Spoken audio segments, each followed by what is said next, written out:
Good morning, everyone. Welcome back to our last lecture of the semester.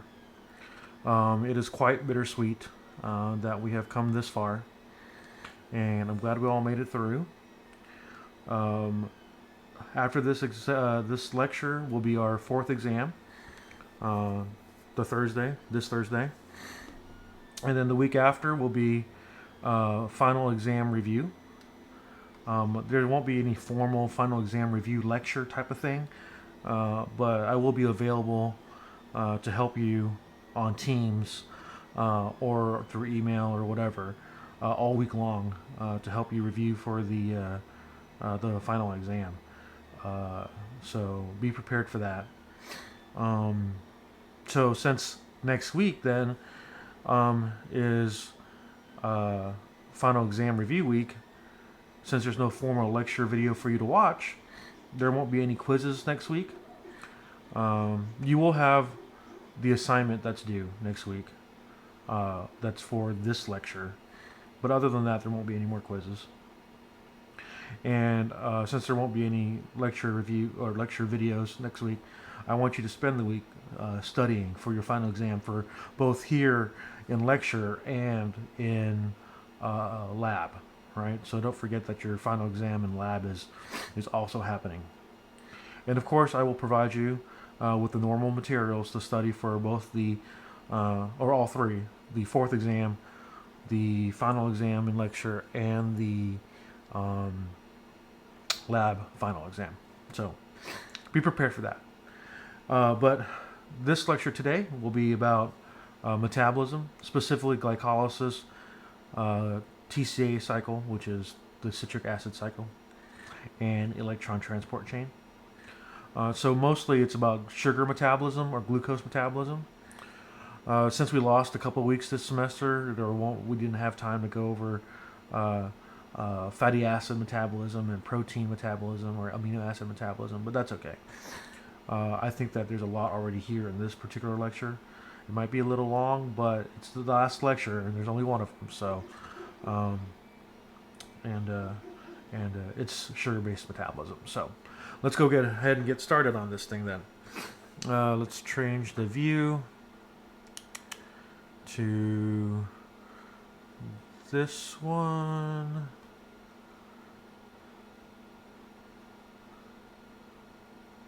There we go. All right. So, metabolism and ATP energy, or adenosine triphosphate energy. So, metabolism involves a couple of things. It involves catabolic reactions and anabolic reactions. Okay. All this stuff is required for your body to function, cells to function. And so catabolic reactions are energy producing, is what you need to remember there, and anabolic reactions are energy requiring, right? So a catabolic reaction producing energy, right? Energy is stored in the form of ATP. Whereas in an anabolic reaction, energy is required, right? And then energy is used by breaking off one of the phosphate groups from ATP, because ATP is adenosine triphosphate, right? And then when you break off a phosphate from there, it makes it adenosine diphosphate, ADP, and one phosphate. And it's all cycle, goes back and forth and stuff. So, but ATP is the cell's energy storage molecule, right? And the important thing there is that it links energy producing reactions with the energy requiring reactions of the cell. Okay. We won't dive too deep into it, but you still need to know some stuff. So there are stages of metabolism, right? There's the digestion and hydrolysis, degradation, and oxidation. 3 stages, right? And all three are pretty self-explanatory. Digestion and hydrolysis occurs when you're eating either your proteins, your sugars, polysaccharides, or your lipids, right? And after that, you've gone through and done the mechanical work and chemical work in your digestive system to break down those particular biomolecules as far as you can until so they pass through the cell membrane, right, where they go into the second stage, where it's degradation and some oxidation to smaller molecules, where the cell membrane breaks it down, right? And so those proteins, sugars or polysaccharides, and fatty acids all go inside of the mitochondrion. Their broken down forms go into the mitochondrion, becoming acetyl-CoA, right? And then acetyl-CoA is the first step in going into the citric acid cycle, right? Where FADH, the electron carriers, FADH and NADH, are used in the electron transport chain to produce ATP, right? And that's stage 3. Okay. So, just a quick review there. In the 3 stages of catabolism, large molecules from food are digested and then degraded to give smaller molecules that can be oxidized to produce energy. Okay, so that's just a brief overview of the stages. So, we're going to be talking about the cell, right? And so, in an animal cell, these are the basic parts that you need to remember. You need to know the cell membrane, right? That's the external surface of the cell. So the molecules that you consume, the food molecules you consume, get broken down and get passed through the cell membrane. The cytosol is the liquid inside the cell. Consists of the cellular, it's the fluid. They say the fluid, I call it the liquid. The liquid part of the cytoplasm that contains many enzymes and many cell for the many cell chemical reactions. The cytoplasm consists of the cellular components between the cell membrane and the nucleus, right?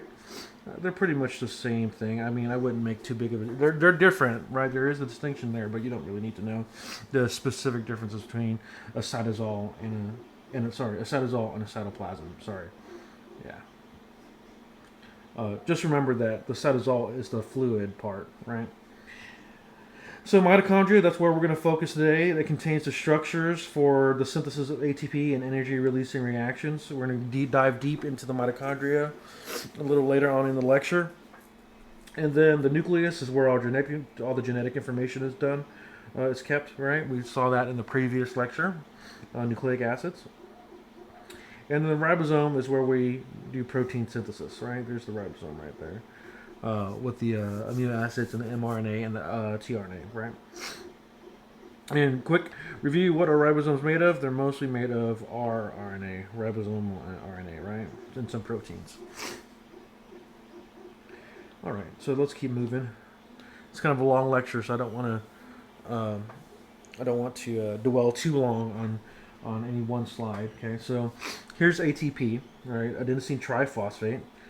Right there. I think this is the first time that I've ever had it written out. Adenosine triphosphate. You can see here adenosine triphosphate is the adenosine part, the same adenosine part as from DNA, right? Except it has 3 phosphate groups attached to it. Okay? And then adenosine triphosphate is, of course, 3 phosphates attached. Adenosine diphosphate, 2 attached. And adenosine monophosphate is 1 attached, right? So you can store a lot of energy in ATP. So when you hydrolyze ATP and make it ADP with a phosphate, an inorganic phosphate floating around, you actually gain 7.3 kilocalories of energy, right, per mole.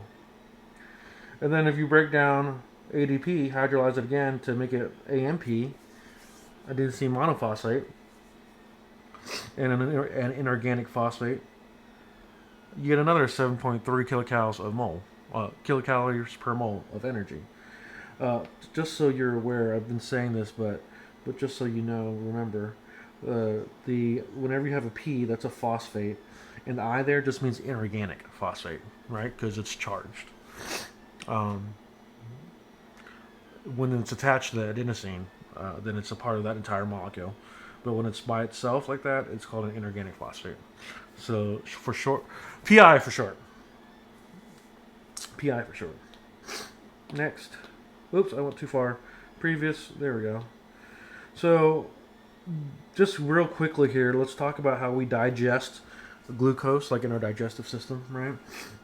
Remember, we can eat in our mouths, put in our mouths polysaccharides, things like bread, uh, or rice, or things like that, potatoes, right? And they're all polysaccharides of like amylopectin or and things like that, right? They're all polysaccharides.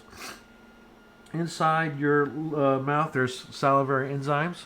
One of them is called amylase, and amylase uh, can be used to break down those polysaccharides into smaller molecules. Shorter polysaccharides like destrins, maltose, and singular glucose, right? Into the stomach it goes, right? And the dextrins get broken down even more in the small intestine into maltose, and then maltose breaks down into two glucoses, right? And then even lactose gets broken down into a galactose and a glucose in your small intestines with the lactase enzyme. And then sucrose, just plain table sugar, uses sucrase to break down into fructose and glucose, right? And then once all those polysaccharides are broken down into their monosaccharide forms, it goes into the bloodstream and it goes into the cells where we do glycolysis, right? And other stuff like storing it. But in this particular lecture, we're just going to talk about glycolysis and the steps after glycolysis.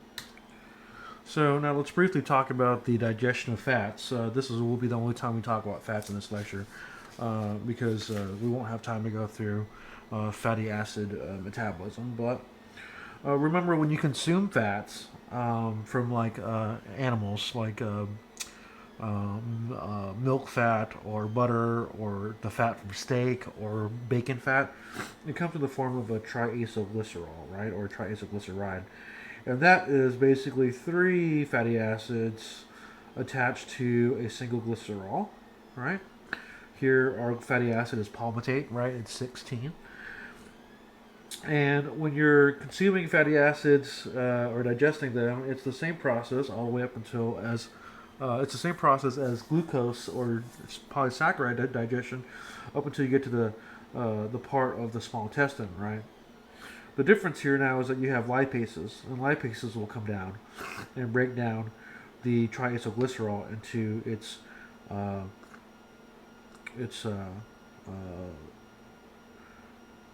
substituent fatty acids, right? And then also a glycerol. So these, when they get broken down, they encounter the intestinal wall, where they get transformed into triacylglycerols and then turned into lipoproteins, right, in the intestinal wall. And remember, that was the chylomicrons. And then after that, that's when it goes into the lymphatic system. They go into those lipoproteins go into the lymphatic system, into the blood cell, and then into the cells for use, either for storage or for use as energy as their substituent fatty acids, right? And the fatty acids they have to be broken down from their triacylglycerols to pass through the cell wall, and for them to be used in fatty acid metabolism, which you can't see down here because my head is covering it, but this part right here just says glycerol plus fatty acids. Because a triacylglycerol can't go into fatty acid metabolism, right? Or fatty acid breakdown, like glycolysis and sugars, right? It's the same thing because polysaccharides can't go straight to glycolysis, and your body has to break them down into their monosaccharide forms, right? So same thing here with fatty acids. Before they can go into fatty acid breakdown and fatty acid metabolism to produce energy and oxidation, they have to be broken down into their substituent fatty acids in the cell before that can happen. And the next, we have the digestion of proteins. Same thing again here. We won't be talking much more about protein metabolism. So just very briefly, pepsin is in the stomach, and it breaks down the proteins into smaller polypeptides. There, It passes through the small intestines where chymotrypsin and trypsin break down to their substituent amino acids, which can then be passed through the cell wall, the bloodstream, and then to the cell for usage or storage, right? So that's all I need you to really know about digestion of proteins. So, just a quick review about oxidation and reduction. And then in the metabolic pathways, because that's how we gain energy in the metabolic pathways, specifically in glycolysis, and then the TCA cycle, the citric acid cycle, and the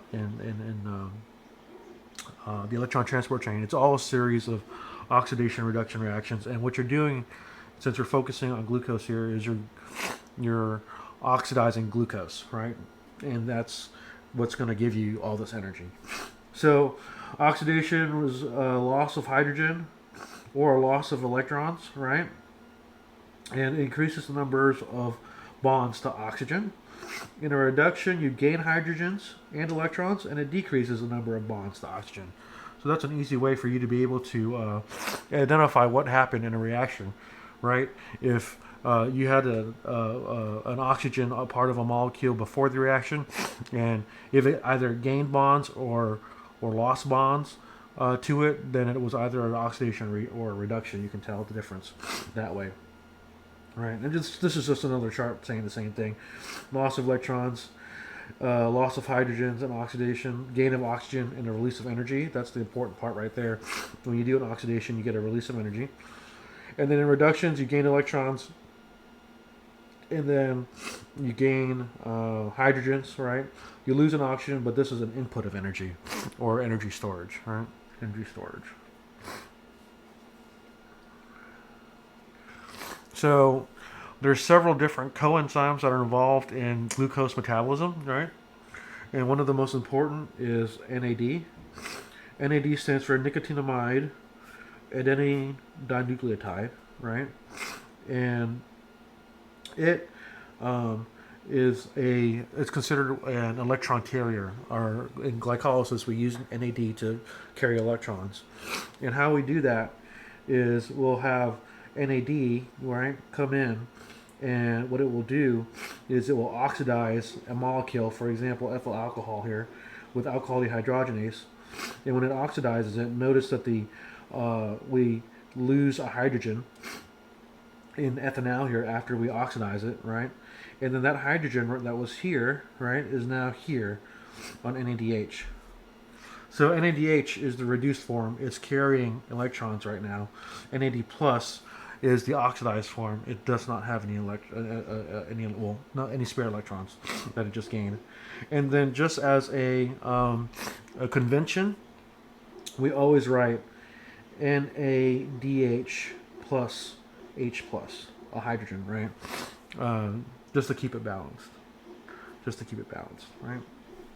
Here are those structures. You don't need to know them outright, but here's an NAD plus right here, right? Here's an NAD plus here, and here is the NADH, and that hydrogen, right, that it got when it oxidized in this reaction, ethanol, goes right here on the very top of NADH, right, plus a hydrogen right there. We have another coenzyme that's also very important too, called FAD. FAD stands for flavin adenine dinucleotide, right? In a similar fashion, NAD can be used in conjunction with succinate dehydrogenase. By the way, you ever see an enzyme that has a dehydrogenase in it, it's always going to be an oxidation reduction enzyme. Okay? So FAD, right, can oxidize succinate right here, right? And we'll lose these two hydrogens, making a double bond right there, and we'll get FADH2. Notice it's FADH2, and since there's already two hydrogens there, you don't have to have the plus hydrogen like we did with NADH. Okay? We only see FADH, though, in the citric acid cycle, which we'll talk about later. Okay, and just so you can see the structure, we have the entire structure of FAD here. right? And the business end is right here. And this position and this position is where the two hydrogens get added, and you've gained electrons. So right now, FADH2 is storing energy in the form of electrons, right? One more coenzyme, coenzyme A. Coenzyme A is a big molecule, contains pantothenic acid, which is vitamin B5, phosphorylated ADP, and then aminoethanethiol, right? This is this big molecule right here, coenzyme A. Coenzyme A is going to be seen right at the very beginning of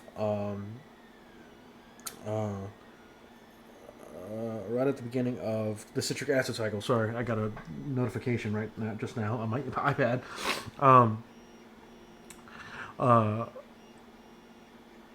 So coenzyme A is going to be seen right at the beginning of the citric acid cycle, and usually you'll see it as acetyl-CoA, right?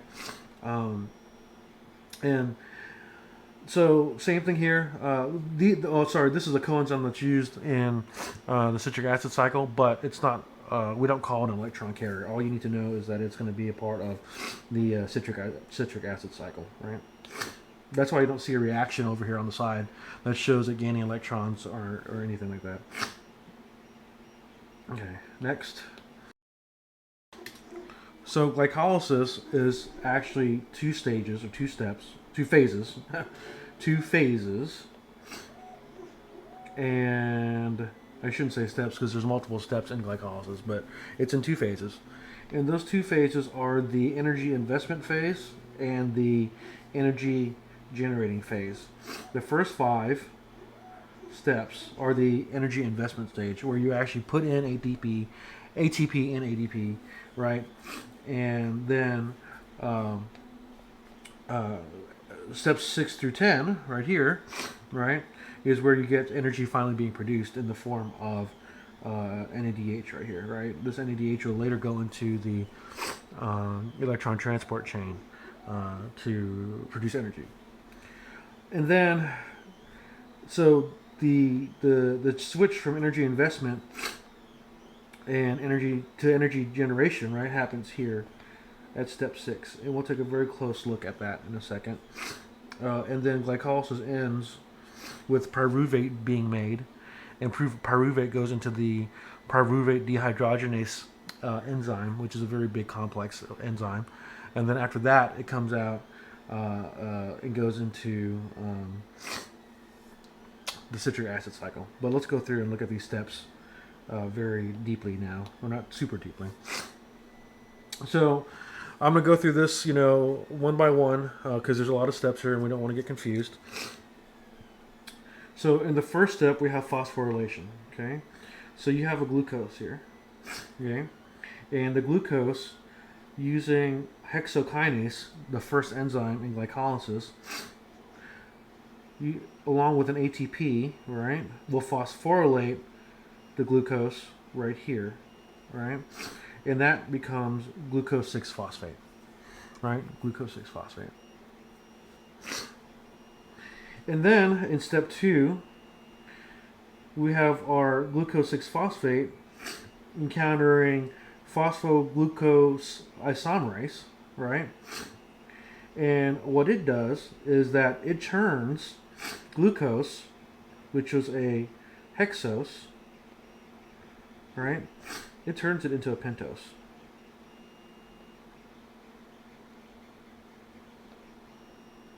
Right? A fructose now. Okay? So, and then in step 3, we have phosphorylation. So, in this phosphorylation occurs with the enzyme phosphofructokinase. Right? So, in the previous step, our fructose actually is fructose 6-phosphate because it has a phosphate already attached to the 6 carbon. Fructose 6-phosphate encounters phosphofructokinase along with an ATP and becomes fructose 1,6 biphosphate, which is self-explanatory. You have 2 phosphates. One is on the 6 carbon, one is on the 1 carbon, and that's why it's fructose 1,6 biphosphate now. Right? Then in step 4, adylase comes in, right, and a cleavage occurs, right? And you get two molecules, this molecule and this molecule. Make sure you can see it on the screen there. My head's not blocking anything. One is deoxyacetone phosphate, and the other one is glyceraldehyde 3-phosphate. Right? Glyceraldehyde 3-phosphate. It literally splits the fructose in half. Okay? Splits the fructose in half. But the thing to notice about it is that now there's both of them are 3 carbons long. Right? 3 carbons long, and they both have a phosphate attached to them. Right? Right there and right there. So triose phosphate isomerase comes in right next in reaction 5, isomerization, right? And turns the dihydroxyacetone phosphate into another glyceraldehyde 3-phosphate. Okay, so now you have 2 of these. The first one that was made right here, right, and then the second one that was just made with triose phosphate isomerase, right here. So just remember now that you have 2 of those. You have 2 G3Ps, right? 2 glyceraldehyde 3-phosphates. So you should already glean from the fact, from this reaction, the fact that from a single glucose molecule, right, we can get 2 molecules that can be oxidized to make energy, right? So, one glucose is worth twice as much energy, and you'll see that. You'll see what I'm talking about in a second. But just keep that in mind, right? We have 2 molecules now. Okay. So that ends the energy investment stage, right? And the energy investment happened in step 1. It happened in step. Where did it go? Right there. Sorry, too much red around. In step 3, right?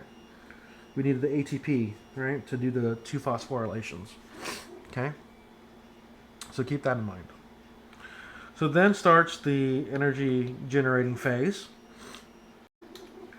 And then here we start with reaction 6, which is oxidation and phosphorylation, right? We'll take one of those glycerol 3 aldehydes here in step 6, and we'll use it with glyceraldehyde 3-phosphate dehydrogenase, right? Like we were talking about before, what do dehydrogenases do? They're oxidation reduction enzymes, right?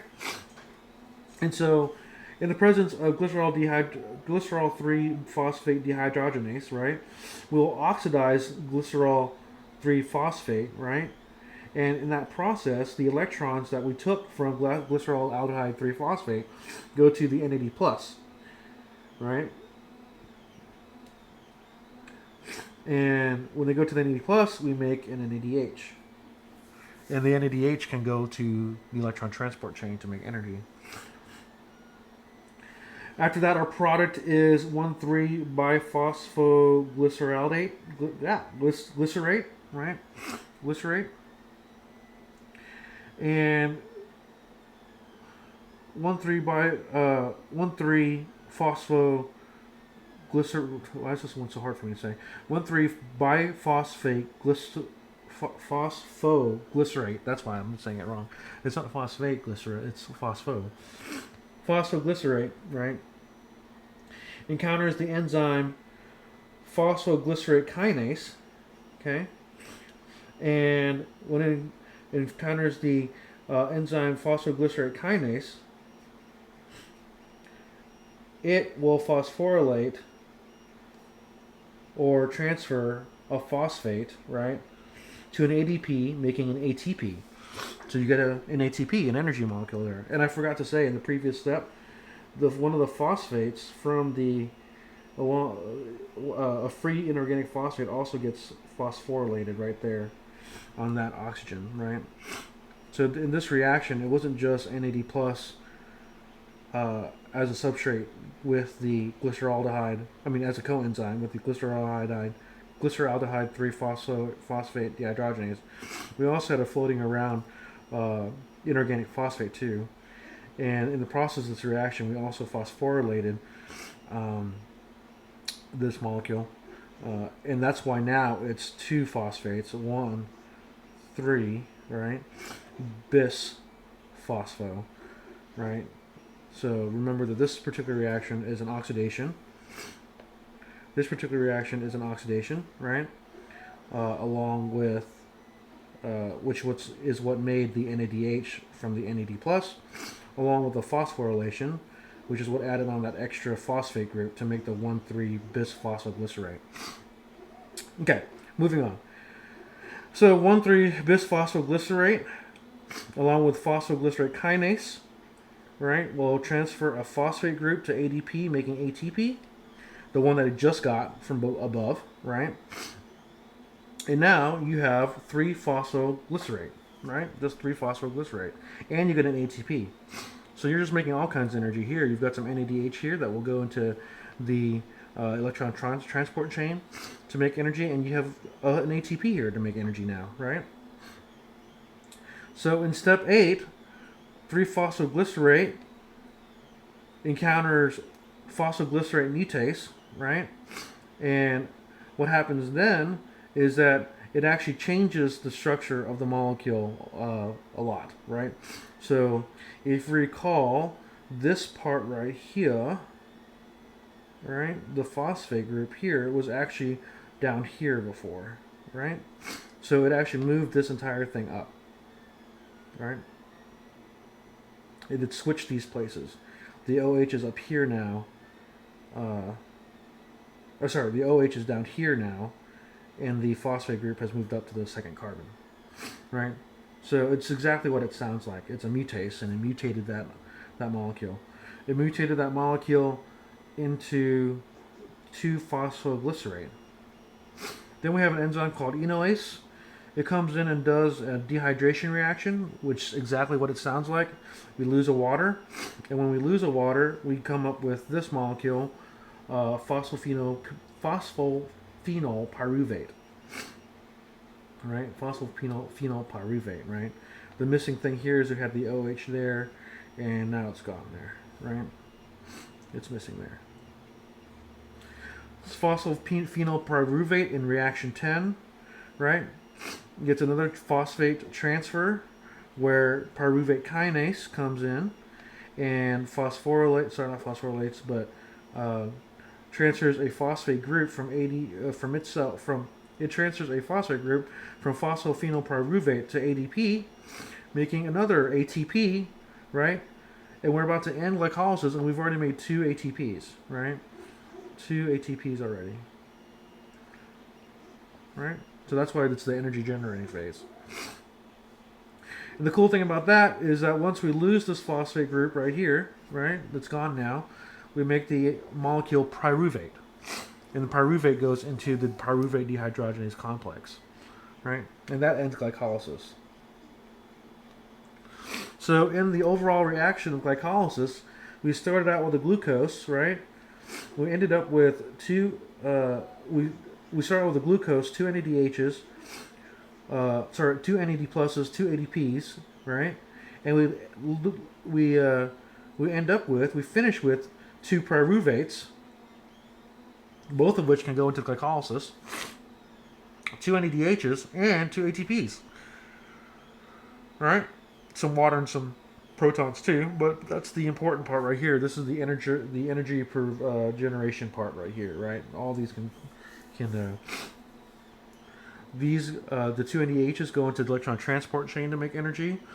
The 2 ATPs are already energy, right? Energy storage molecules, and then the pyruvates will go through the citric acid cycle to make more NADH and an FAD, and then H, and then those will go into electron transport to make more ATP. So let's talk about some pyruvate pathways now. When we had glucose, it went through glycolysis and made us pyruvate, right? Well, pyruvate can take a couple of different paths, one of them of which is what we'll be talking about for the rest of the lecture, which is the aerobic path, right, into the mitochondria. But the other way, just briefly, it can take an anaerobic path too, and that occurs when you're oxygen depleted and you've been exercising and such like that. The anaerobic conditions cause the pyruvate to go straight into the cytosol of your skeletal muscle, right, where it can get reduced by an NADH, right, and it becomes lactate. And interestingly, a buildup of lactate right, in your muscles is what causes it to become tired and sore, right? After exercise, a person breathes heavily to repay the oxygen debt to reform pyruvate in the liver, right? And that's why you're trying to catch your breath after oxygen, after after you exercise. But we're going to focus mostly for the rest of this lecture on this part right here, where anaerobic conditions in the mitochondria. So this is a citric acid cycle, right? It's a pretty big cycle, which I blocked some of it here with my head, but that's okay because we're going to go through each step, not in too much detail, right? But in enough detail. In enough detail. So now let's jump into the citric acid cycle. But before we can do that, you need to notice that up here we start with acetyl-CoA, right? And I told you before that before the citric acid cycle, at the end of glycolysis is pyruvate. Well, pyruvate actually goes into an enzyme complex called pyruvate dehydrogenase, right? Pyruvate DH. And in pyruvate dehydrogenase, pyruvate gets turned into acetyl-CoA, or acetyl coenzyme A. And then acetyl coenzyme A is what goes into the first step of the citric acid cycle, right? So there is a step in between the citric acid cycle and glycolysis called pyruvate dehydrogenase.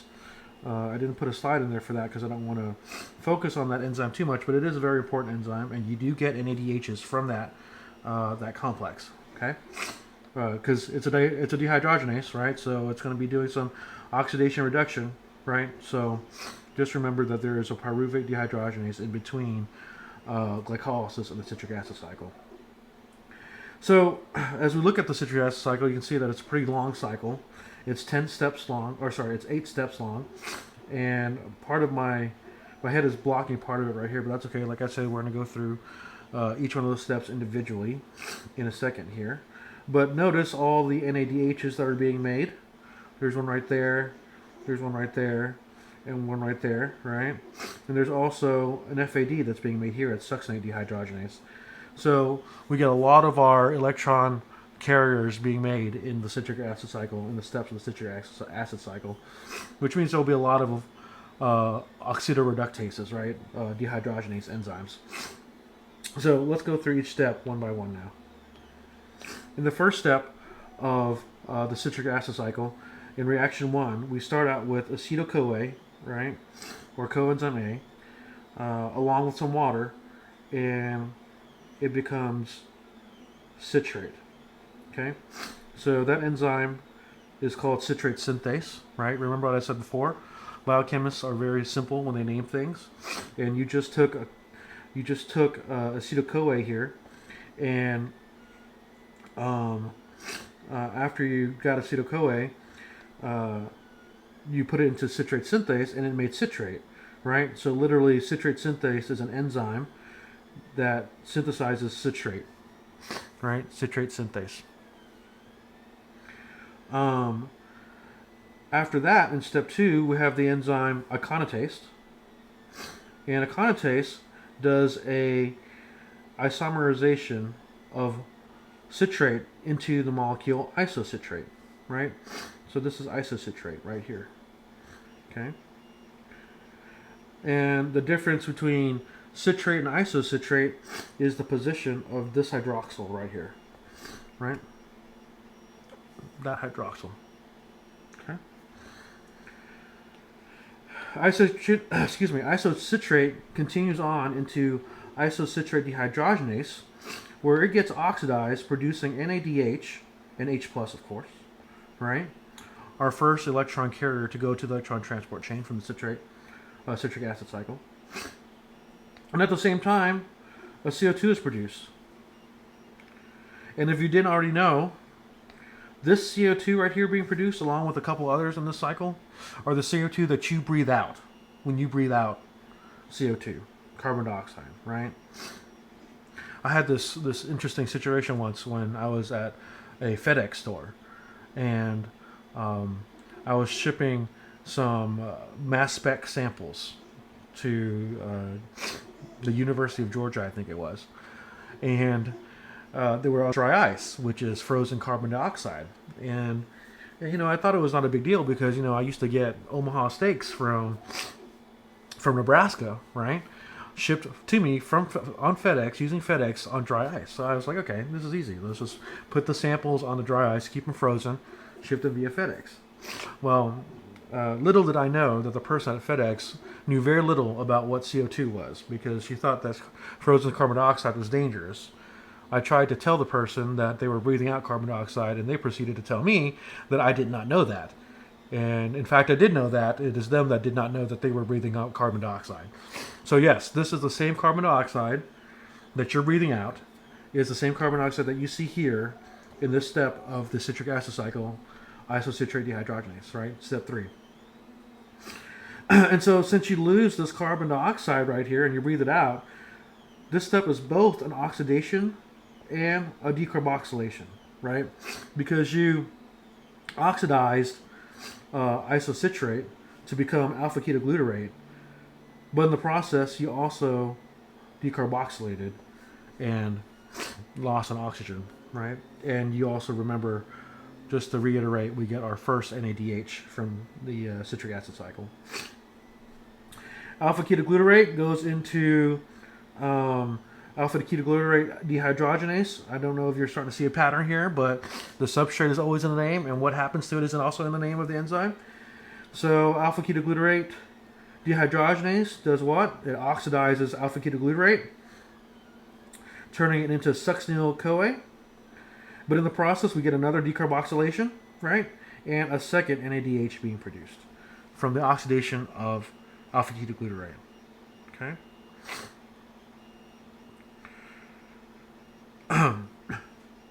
So from succinyl-CoA, right, we go into the fifth reaction, right? And in this fifth reaction, we get hydrolysis, right? And this reaction is performed by the enzyme succinyl-CoA synthetase, right? And succinyl-CoA synthetase turns succinyl-CoA into succinate, right? All it really is doing is that it's removing the coenzyme A, and in the process, we get a GDP and an inorganic phosphate having a phosphate transfer to become GTP. And then GTP is very similar to ATP in that it's an energy carrier, right? And GTP can actually become ATP once it encounters an ADP, right? An adenosine diphosphate. Okay. The next enzyme at step 6 is succinate dehydrogenase, right? Again, and I don't know why there's not the name here. Oh, it's right here. And just like the name says, succinate dehydrogenase comes in and oxidizes succinate, making it fumarate. And the way it does it is that it uses an FAD, the coenzyme FAD that we talked about before, turning it into an FADH2, right? Now, succinate dehydrogenase is actually very special because it also serves as complex 2 in the electron transport chain. And so previous steps of the citric acid cycle where you were making an NADH, those were being transferred from the citric acid cycle to the first complex of the electron transport chain, which you'll see in a second, right? But succinate dehydrogenase is actually a part of the citric acid cycle, but it's also known as complex 2 of the electron transport chain. So that FADH2 that's being made by succinate dehydrogenase from the succinate, right, is its direct connection to the electron transport chain, right? The TCA cycle has a direct connection to the electron transport chain where one of the enzymes, succinate dehydrogenase, is actually also complex 2 of the electron transport chain. That's important to know. Remember that. So succinate becomes fumarate in step 6, right, in this oxidation reaction. And then moving on to step 7, fumarate gets hydrated, okay? Fumarate gets hydrated, and somehow some got cut off there, but that's an H2O, okay? And fumarate gets hydrated by an enzyme called fumarase, and it becomes malate, in step 7. Okay? And it becomes malate in step 7. So the water that's coming in, right, where did it go? Right here.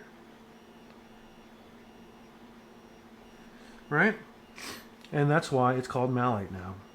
And then in the very last reaction of the citric acid cycle, reaction 8, another oxidation occurs where malate encounters malate dehydrogenase, right? And another NAD+. It oxidizes malate, becoming oxaloacetate. And then oxaloacetate moves on to become citrate again, to continue the cycle, to start the cycle over again, right? But the important thing here is we have another NADH that's going to the electron transport chain, right?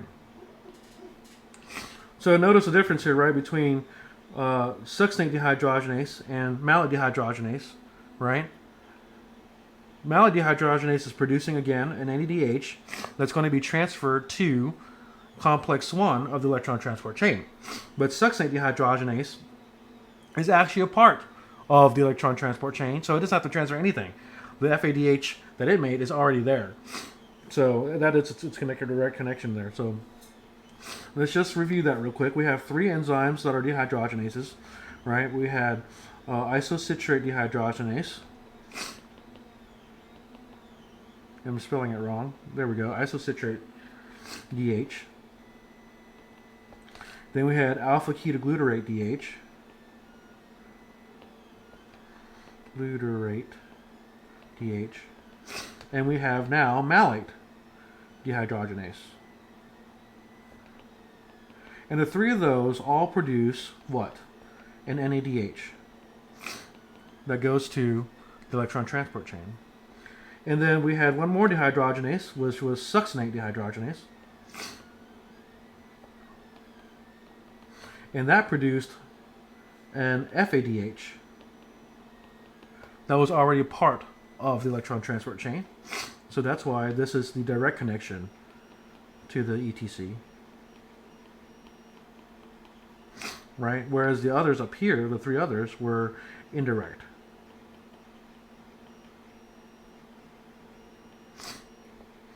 Make sure you know that. So overall, what's happening here?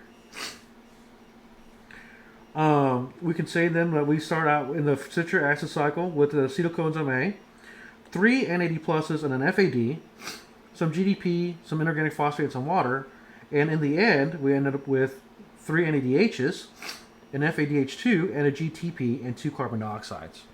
Right? So let's count those all up. Coming from 1 glucose, what do we have? From glycolysis, we get 2 ATPs and 2 NADHs. Remember, from pyruvate dehydrogenase, we oxidize pyruvate, and we get 2 NADHs.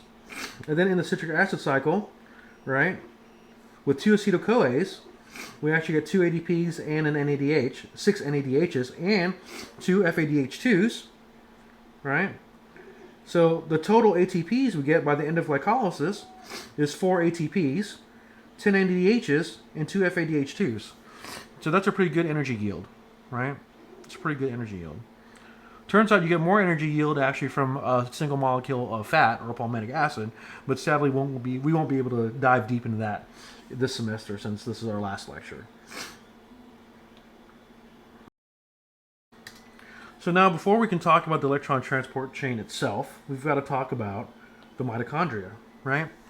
The powerhouse of the cell, as you learned in biology class, right? It is the site of the electron transport, and it's also the site of oxidative phosphorylation, right? And so let's just take a look at the organelle itself and where things are, so you can kind of orientate yourself, because the position of these enzymes and these complexes of these protein complexes, right, are very important when it comes to the electron transport chain itself, okay, and also the citric acid cycle, right? So on the outside of the mitochondria, we have the outer membrane, right, and it is freely permeable to small molecules and ions. Then on the inside of the mitochondria, we have the inner membrane, okay? It's impermeable to most small molecules and ions, including protons, right? And it turns out that in the inner membrane is where the first, or not the first, but the four complexes of the electron transport chain are actually located, right? ATP synthase and ATP ADP translocase are also there, and other membrane transporters are there too. And then in the inside of the mitochondria, right, we have the matrix of the mitochondria, and that's where all the previous enzymes we were talking about are, like pyruvate dehydrogenase complex, citric acid cycle enzymes are there, the fatty acid beta oxidation enzymes, which sadly we won't be able to talk about much because we don't have time in the class left, and also the amino acid oxidation enzymes, right?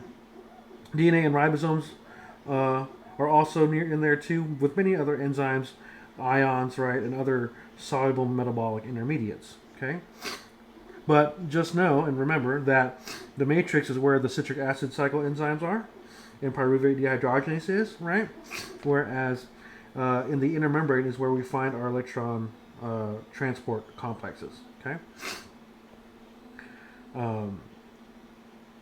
So just a quick review. The inner membrane is highly folded structure to provide more surface area for membrane proteins, right? And it contains electron transport chain, proteins, and the ATP synthase. The matrix contains most of the TCA cycle enzymes and the amino acid oxidation and fatty acid oxidation enzymes too, right? So know where all these things are located.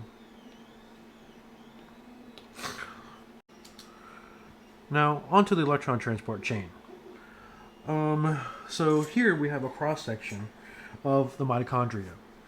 And I want you to notice a few things first, right? We have the outer mitochondrial membrane right here, which means that this is the cytosol, where all those other things in the cell are located, like the other organelles, like the ribosomes and the Golgi apparatus and the nucleus, they're all in the cytosol, outside the mitochondrial membrane. Then we have the intermembrane space. We'll get back to that in a second. But then we have the inner mitochondrial membrane. Okay? And then over here, we have the mitochondrial matrix. Now, if you recall, the enzymes of the citric acid cycle and pyruvate dehydrogenase, they were all in the mitochondrial matrix, right? The TCA enzymes and the pyruvate dehydrogenase enzyme, right? Complex, they were all in the mitochondrial matrix, right? And both of these guys produced NADH, right? When it encountered their respective substrates, okay? Well, those NADHs, if you recall from those steps previous to the electron transport chain, they go into the electron transport chain via the matrix here into complex 1 of the electron transport chain, right? The NADH transfers electrons, right, thereby getting oxidized into NAD plus into transport 1, complex 1 of the electron transport chain, right? So the thing I want you to notice here is that here in the intermembrane space, there's a lot of protons, okay? But here in the mitochondrial matrix, there's not a lot of protons, right? Not a lot of protons, right? And by protons, I mean H pluses, okay? And what happens is that when NADH goes and reduces complex 1, right, or transfers its electrons to complex 1, this pushes protons from the mitochondrial matrix into the mitochondrial, the inner membrane space of the mitochondria, right? The electron actually ends up going into a molecule called coenzyme Q, right there, right? And coenzyme Q takes these electrons from NADH, right, straight to complex 3. Okay, straight to complex 3. We'll go to complex 2, which is right here. We'll talk about complex 2 in just a second. But complex 1 to complex 3, the transferring electron carrier here is coenzyme Q, right? Coenzyme Q transfers its electrons to complex 3, right? And it does this by transferring it to a molecule called cytochrome C. And when that happens, more protons from the mitochondrial matrix are being pushed into the intermembrane space, right? So we're getting this huge accumulation of protons here, and the concentration of protons in the intermembrane space, in the mitochondrial matrix, is very low as compared. So cytochrome C takes those electrons from complex 3 over here to complex 4. Complex 4 is known as cytochrome C oxidase, right? And when it transfers those electrons to complex 4, cytochrome C oxidase, those electrons get transferred to oxygen. This is called so oxygen is called the terminal electron acceptor. Right? Terminal electron acceptor, right? Because in complex 4, or cytochrome C oxidase, it takes the electrons from cytochrome C and puts it onto oxygen, making a water, right? So the oxygen that you breathe in every day, right, when you inhale, right, the purpose of that oxygen is to be the terminal electron acceptor here in the electron transport chain. Because if there was no oxygen there to accept these electrons, there would be no place for the electrons to go from NADH and FADH2, right? And then, once that occurs, more protons from the mitochondrial matrix are being pushed up into the intermembrane space, right? And there's a purpose for this, and we'll talk about that in a second, right? But just as a quick review of the reactions that are occurring, right, in complex 1, we had NADH, right, went to coenzyme Q, and then it was oxidized and reduced coenzyme Q to be reduced, right? So the electrons are now on coenzyme Q.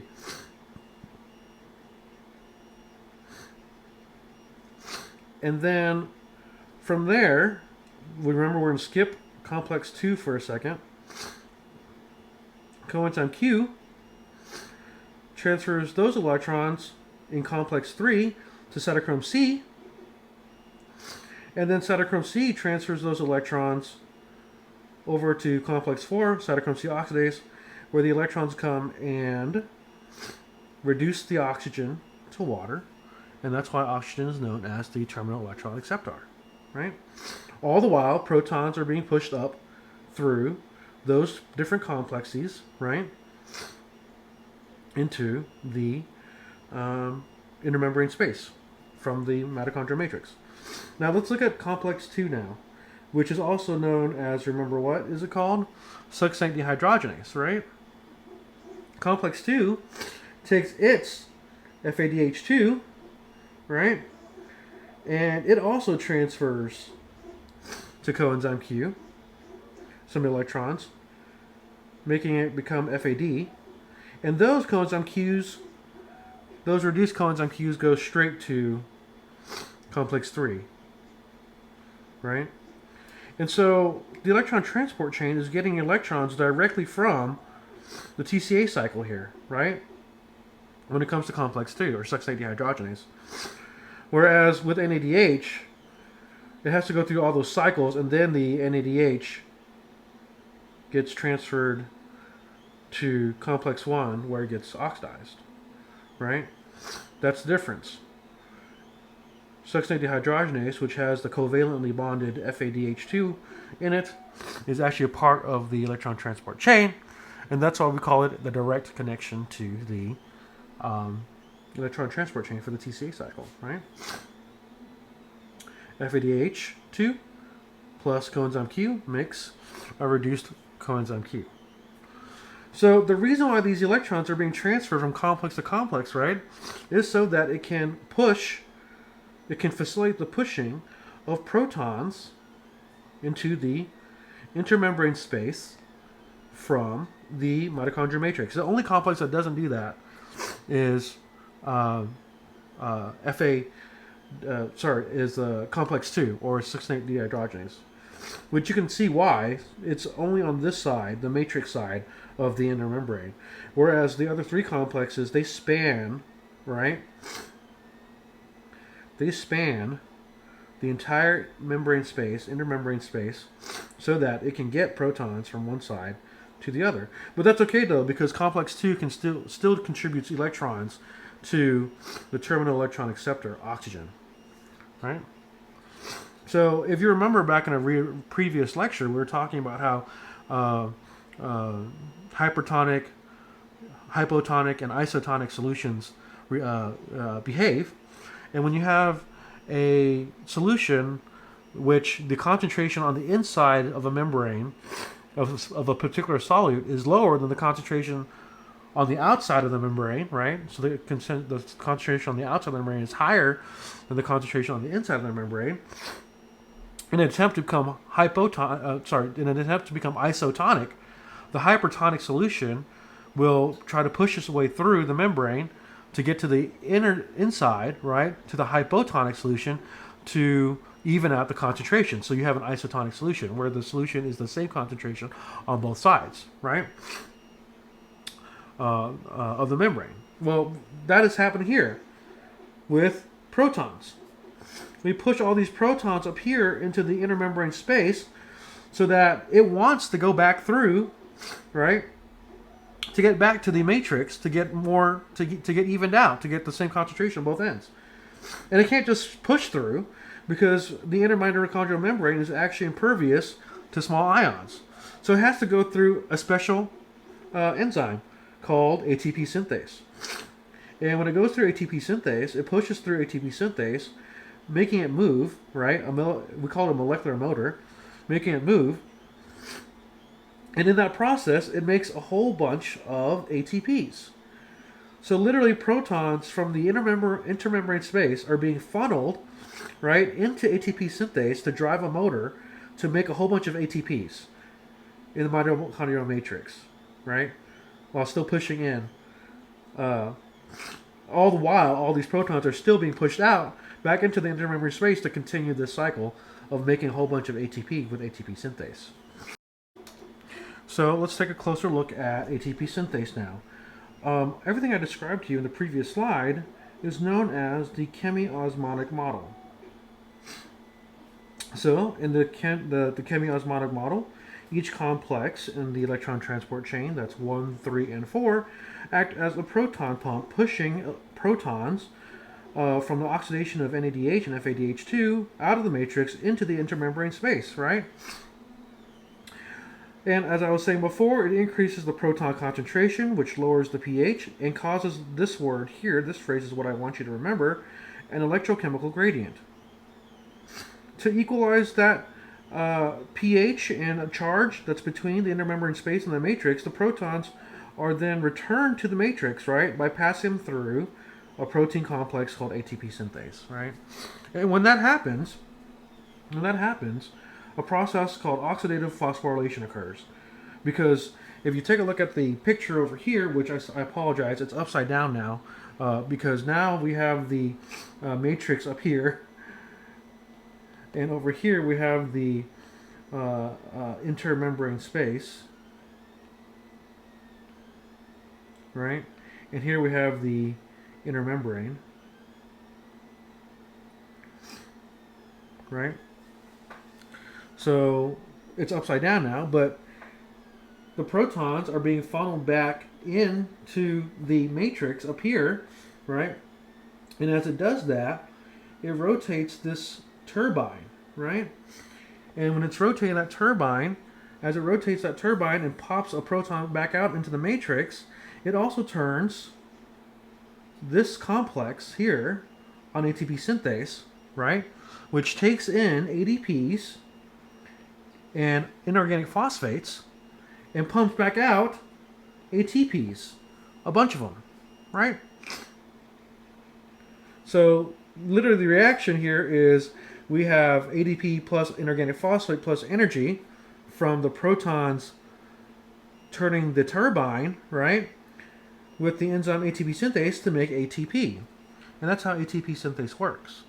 It's quite the molecular model. And I know, I'm sorry, this is a little bit confusing because in the previous slide, right, ATP synthase was pointed downwards here, right, with the matrix at the bottom, right? But in the next slide, I needed to have the words upright. And so now the matrix is up here and the intermembrane space is down here, right? But it doesn't matter because the mitochondria is the three-dimensional structure and it can be in any kind of orientation, right? So remember, protons pass through from the intermembrane space, right?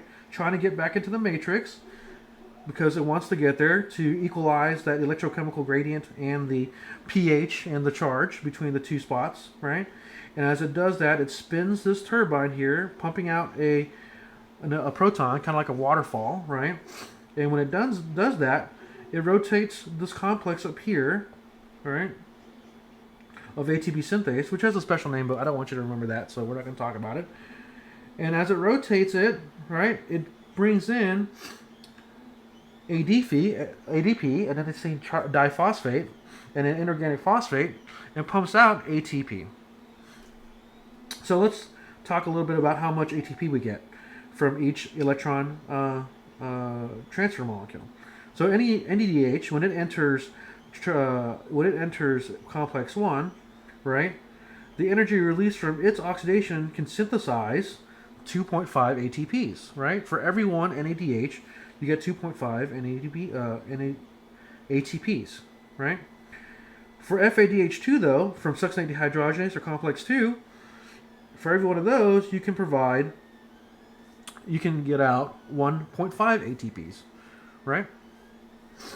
So let's put that all together now and calculate how much ATPs we get from a single molecule of glucose, okay? Remember, we talked about this before in a previous slide, but from glycolysis, we get 2 NADHs, right? And we get 7 ATPs, right? And then in pyruvate dehydrogenase, which is this line right here, we get 2 more NADHs and 5 ATPs, okay? Then in the citric acid cycle, right? This has every enzyme that produces something. Isocitrate dehydrogenase gives us 2 NADHs plus 5 ATPs. Alpha-ketoglutarate gives us 2 NADHs and another 5 ATPs. Then we have direct transfers of phosphates from GDP to make ATPs. That's 2 of those. We get 2 more FADHs and 3 more ATPs from succinate dehydrogenase. We get 2 NADHs and 5 ATPs from malate dehydrogenase, right? So in summary, after all that is done in the citric acid cycle, we get 20 ATPs, right? Add that to the 12 up here, right? And we get a total of 32 ATPs from a single glucose molecule, right? From a single glucose molecule. And that's how we sustain functions in life and cellular respiration. Oh, by the way, this is called cellular respiration. I don't think I ever said that. Cellular respiration.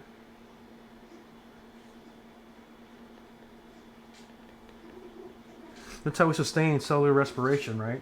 In our bodies. In all animal bodies, even plant bodies, right? Plant bodies. In animal bodies. In our cells, right? So that's called cellular respiration. You get 32 ATPs, okay? 32 ATPs. And that, I believe, ends this lecture.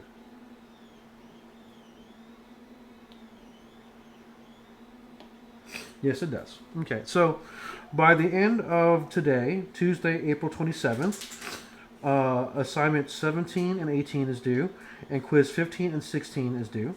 Remember, you have an exam 4 on April 29th, and then due by the end of the day on Tuesday, May the 4th be with you. Blackboard assignment 19 and quizzes 17 and 18 are due, right? But there won't be a quiz for lecture 19 because the week after will be the final exam review week.